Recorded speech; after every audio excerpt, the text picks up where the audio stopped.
नमस्कार। प्रभा साक्षी न्यूज नाटक और आप सभी का स्वागत है।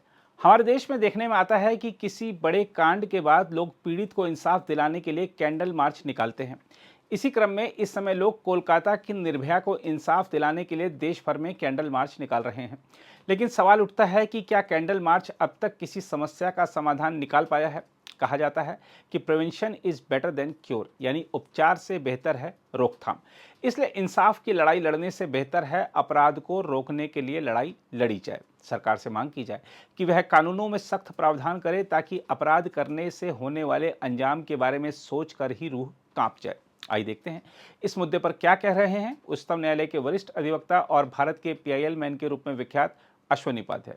बंगाल में निर्भया कांड हो गया है, उसके बाद लोग सड़कों पे हैं, मसाल जुलूस निकाल रहे, कैंडल मार्च कर रहे। राजस्थान में कन्हैयालाल पार्ट 2 हो गया है। उसी उदयपुर में जहां पहले कन्हैयालाल की हत्या हुई थी वहीं एक बच्चे की हत्या हो गई और उसी तरीके से चाकुओं से गोद गोद की हत्या हुई है। राजस्थान में भी लोग जुलूस निकाल रहे हैं, कैंडल मार्च कर रहे हैं। बांग्लादेश में हिंदू जैन बौद्ध मारे जा रहे, सिख मारे जा रहे, दिल्ली में लोग उसके लिए कैंडल मार्च कर रहे हैं। भारत में अलग अलग समय पे बार बार कैंडल मार्च होता रहता है, जुलूस निकलता है, लेकिन उससे होता क्या है ये बताइए मुझे। जब बटला हाउस इनकाउंटर हुआ था जिसमें इंस्पेक्टर शर्मा मारे गए थे, उसके बाद भी खूब जुलूस निकला था। क्या बटला हाउस में इंस्पेक्टर शर्मा को मारने वाले जिहादियों को फांसी हुई? क्या उनको आजीवन कारावास हुआ? क्या उनकी 100% संपत्ति जब्त हुई? क्या उनकी नागरिकता खत्म हुई? बाकी चलो छोड़िए, 1990 में कश्मीर में जिन लोगों ने नरसंहार किया था, जिन लोगों ने बहन बेटियों का बलात्कार किया था, उनकी हत्या किया था, क्या उनकी 100% संपत्ति जब्त हुई या उनकी नागरिकता खत्म हुई, उनको फांसी हुई? और पहले चलते हैं, 1984 में दिल्ली में जिन लोगों ने सिखों को जिंदा जला जला के मारा था, गले में टायर डाल के जिंदा जलाया था, क्या उनको फांसी हुई? उनकी 100% संपत्ति जब्त हुई, उनकी नागरिकता खत्म हुई? महाराष्ट्र में उमेश कोल्हे की जिहादी हत्या हुई थी, क्या हत्यारों को फांसी हुई? उनकी 100% संपत्ति जब्त हुई, उनकी नागरिकता खत्म हुई? हमारे देश में जब जब ऐसी जघन्य हत्याएं होती हैं, जैसे बड़े दंगे होते हैं, तो लोग सड़कों पे उतरते हैं। 3-4 घंटे तक जुलूस निकलेगा, कैंडल मार्च होगा, पसीना खूब निकलेगा, उसके बाद घर आएंगे, पसीना सूख जाएगा, गुस्सा शांत, और कुछ भी नहीं बदला। आप मुझे बताइए, दिल्ली दंगों में जिन लोगों ने इतना विभत्स हत्या लोगों की किया था, क्या दिल्ली दंगों के जो मास्टरमाइंड थे, दिल्ली दंगों में जो लोग शामिल थे, उनको आजीवन कारावास फांसी हुआ? उनकी 100% संपत्ति जब्त हुई? उनकी नागरिकता खत्म हुई? क्या नहीं हुआ? एक के बाद एक जिहादी हत्याएं होती चली जा रही हैं। हम समाज को आगे बढ़ा देते हैं, समाज सड़क पे आ जाता है, कैंडल मार्च करता है, बेचारा करेगा क्या ही कर सकता है। इसलिए मैं आप लोगों से निवेदन कर रहा हूं, ये कैंडल मार्च से कुछ नहीं होगा।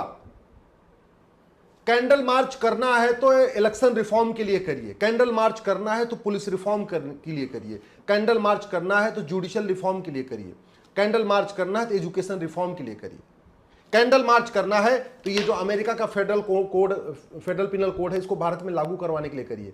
ये इसको मैं क्यों कह रहा हूं?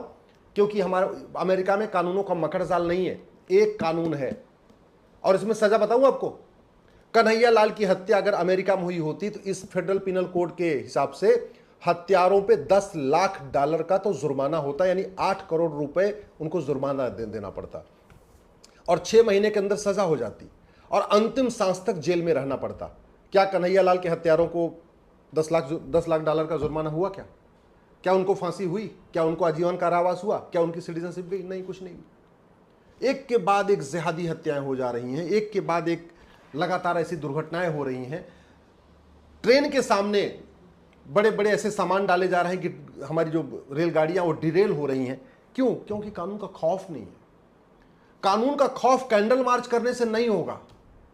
जो देश विरोधी ताकतें हैं वो कैंडल मार्च से नहीं डरती हैं।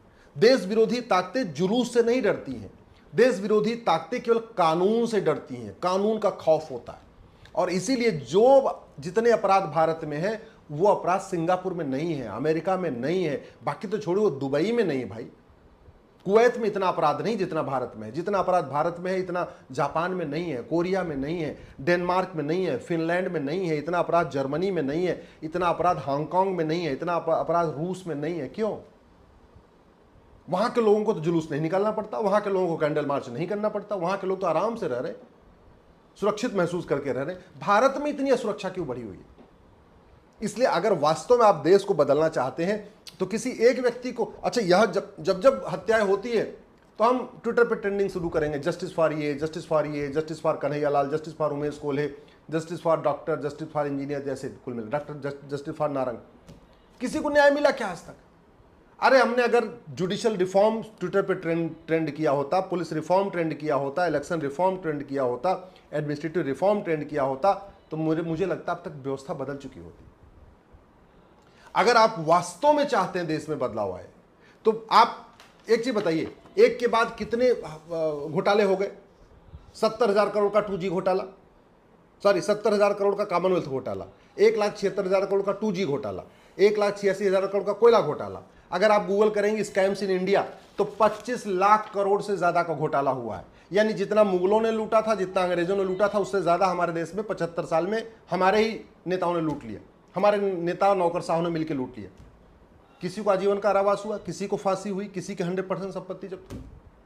एक के बाद एक दंगे होते चले गए। मतलब अगर आप देखिए, दंगे में 1984 में दिल्ली में सिखों का नरसंहार हुआ, फिर उसी समय भिवंडी में नरसंहार हुआ, अनंतनाग कश्मीर में नरसंहार हुआ, मेरठ में नरसंहार हुआ, औरंगाबाद में नरसंहार हुआ, जम्मू में दंगा हुआ, मुंबई में बम ब्लास्ट हुआ, कोटा, बदायूं, भागलपुर, गुजरात, कर्नाटक, अयोध्या, अलीगढ़, आगरा, गोंडा, सहारनपुर, कानपुर, मेरठ, वाराणसी, इंदौर, कितने दंगे हो चुके।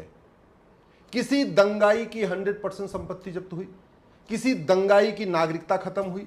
किसी दंगाई को फांसी हुई क्या? नहीं हुई। नहीं हुई तो खौफ कैसे पैदा होगा? आप करते रहिए कैंडल मार्च, आप निकालते रहिए मसाल जुलूस, आप करते रहिए धरना, कुछ नहीं फर्क पड़ेगा जब तक कानून नहीं बदलेगा। बाकी तो चलो, कुछ दिन पहले बंगाल में संदेश खाली हुआ था।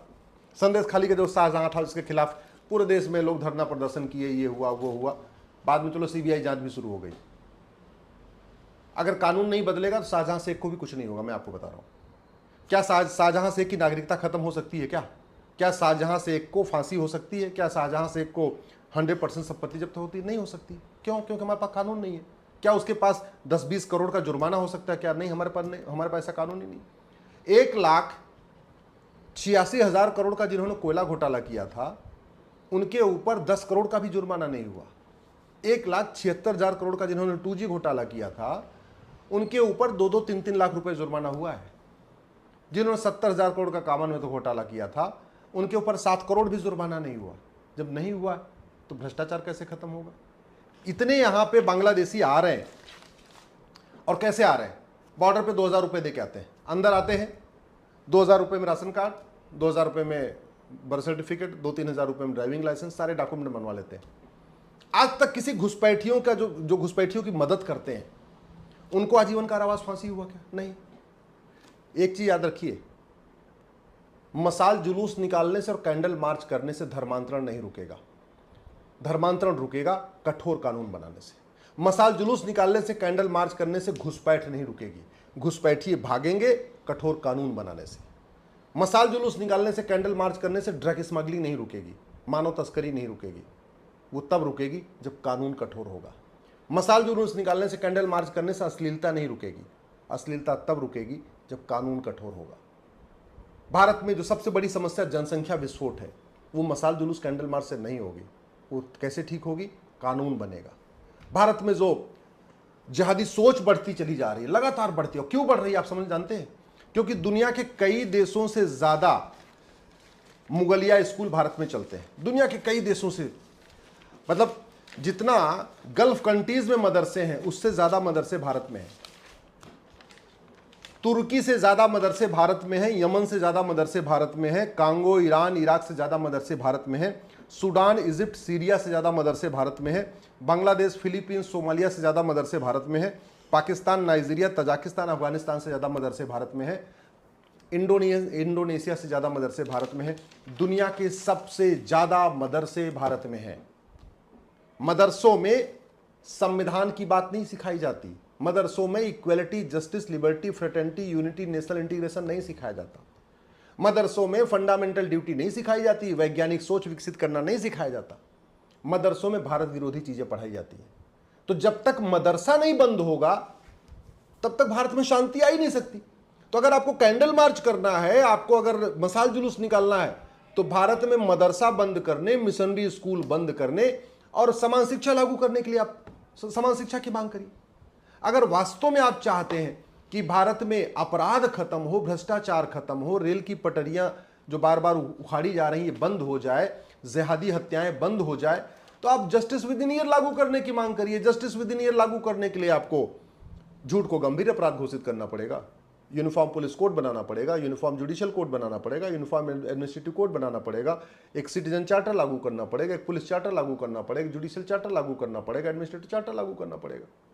जो ये जितने झूठे डॉक्यूमेंट बनते हैं, झूठे एफिडेविट, झूठा वकालतनामा, झूठे बर्थ सर्टिफिकेट, झूठे निवास प्रमाण पत्र, इसको गंभीर अपराध घोषित करना पड़ेगा और वो कानून से बनेगा। तो अगर आप कैंडल मार्च कर रहे हैं तो कानूनों में बदलाव के लिए करिए, अदरवाइज आप कैंडल मार्च करते रहेंगे हर 2 महीने, 4 महीने, 6 महीने पे और कुछ फर्क नहीं आएगा। जैसे आज तक कुछ फर्क नहीं आया, ऐसे आगे भी कुछ नहीं फर्क आएगा। गुंडे, बदमाश, अलगाववादी पार्षद बनेंगे, प्रधान बनेंगे, विधायक बनेंगे, सांसद बनेंगे। 2 अलगाववादी इस समय संसद में पहुंच चुके हैं। क्यों? कैंडल मार्च करने से उनको आप नहीं रोक सकते, कानून उनको रोक सकता है। कानून की ताकत को समझिए, कानून बदलने की मांग करिए, नहीं तो भारत में कुछ नहीं बदलेगा। और एक बात याद रखिएगा, भारत की जितनी समस्याएं हैं ये विश्वव्यापी नहीं है। भारत की जितनी समस्याएं हैं ये लाइलाज नहीं है। भारत की जितनी समस्याएं हैं वो दुनिया के कई देशों में नहीं है। भारत की जो समस्याएं हैं उसका मूल कारण है घटिया कानून। अगर आप भी लेना चाहते हैं देश दुनिया की तमाम जानकारी तो आज ही सब्सक्राइब करें हमारे चैनल को। साथ ही नीचे दिए बेल आइकन को जरूर दबाएं ताकि हर अपडेट आप तक पहुंच सके।